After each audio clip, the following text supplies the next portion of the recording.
America के राष्ट्रपति चुनाव महज 2 दिन दूर हैं। 3 नवंबर को वोटिंग होने वाली है।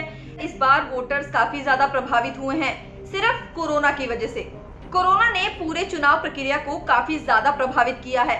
हर बार जो वोटर्स इलेक्शन डे पर पोलिंग बूथ पर जाकर वोटिंग करते थे, वो अभी घर पर बैठकर मेल इन या फिर पोस्टल बैलेट से वोटिंग कर रहे हैं।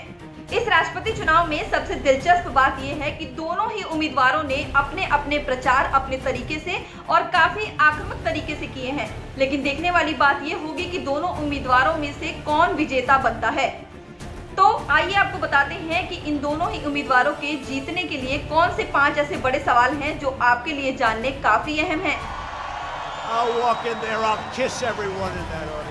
सबसे पहला सवाल, चुनाव में कैसे जीता जाता है। 538 में से 270 सीटों को पहले हासिल करने वाला पद की दौड़ में जीतता है। हर स्टेट में जो उम्मीदवार ज्यादातर इलेक्टर्स जीतता है, वो पूरे राज्य के इलेक्टोरल कॉलेज के वोटों को जीतता है। केवल 2 एक्सपेंशन, मेन और नेब्रास्का हैं, जो हर उम्मीदवार को मिले मतों के अनुपात के अनुसार अपने इलेक्टर्स कॉलेज के वोटों को विभाजित करते हैं। दूसरे सभी मामलों में ये एक विनर टैक्स ऑल प्रणाली जैसा है। सबसे बड़े राज्य कैलिफोर्निया में 55 चुनावी वोट हैं। जिसे भी मेजॉरिटी मिलती है वो सभी 55 वोटों को लेता है। दूसरा सवाल, क्या पॉपुलर लोकल वोट्स के लिए इलेक्टर्स बाउंड हैं? नहीं, इस पर कोई संवैधानिक या फिर संघीय कानून नहीं है जिसके लिए इलेक्टर्स को अपने राज्यों में पॉपुलर वोट्स के परिणामों के हिसाब से मतदान करने की जरूरत नहीं होती है। ऐसे उदाहरण सामने आए हैं जब इलेक्टर्स लोगों की इच्छा के खिलाफ गए हैं। उन्हें फेथलेस इलेक्टर्स कहा जाता है, लेकिन वे रेयर हैं।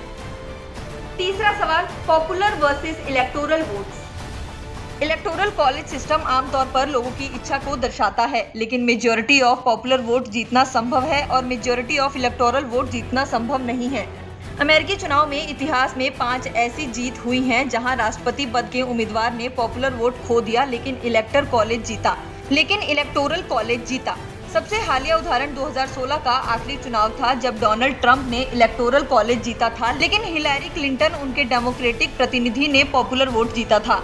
वास्तव में पिछले 5 में से 2 चुनाव ऐसे ही हुए हैं जिसे उम्मीदवारों ने ऐसे ही जीता है।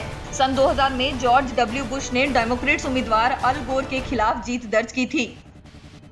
चौथा सवाल, कौन वोट दे सकते हैं और वोट कैसे देते हैं। अगर आप अमेरिकी नागरिक हैं और 18 साल या उससे ज़्यादा उम्र के हैं तो आप अमेरिकी राष्ट्रपति चुनाव में वोट दे सकते हैं।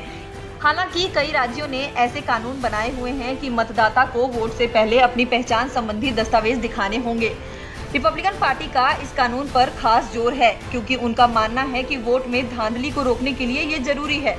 लेकिन डेमोक्रेट्स इस मुद्दे पर उन पर आरोप लगाते हैं कि इस कानून का दुरुपयोग अक्सर गरीब और अल्पसंख्यक मतदाताओं को दबाने के लिए होता है, जो ड्राइविंग लाइसेंस जैसे पहचान पत्र दिखा पाने में असमर्थ होते हैं। अलग अलग राज्यों में कैदियों के वोट देने के लिए भी अलग अलग नियम हैं। ज्यादातर मामलों में दोषी पाए जाने के बाद वो अपना मतदान का अधिकार खो देते हैं, लेकिन सजा काटने के बाद फिर से उन्हें मतदान देने का अधिकार हासिल हो जाता है।